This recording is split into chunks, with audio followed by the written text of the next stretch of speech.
Hello guys, এখন বাজে হচ্ছে 11টা 22, মানে 11টা 22। তো এখনও মানুষ ঘুমায়, কিন্তু আমরা এখনও ঘুমাইনি।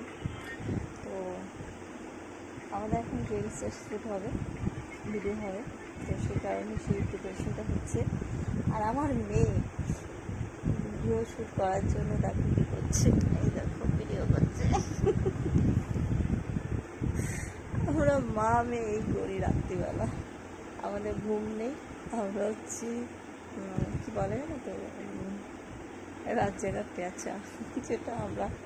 তো আমার মেয়ে এখন রিলস শ্যুট করছে আর আমি বসে বসে তোমাদের সঙ্গে ভাষণ দিচ্ছি। তো যাই হোক, গুড নাইট, সবাই ভালো থেকো, সুস্থ থেকো, টাটা, বাই বাই।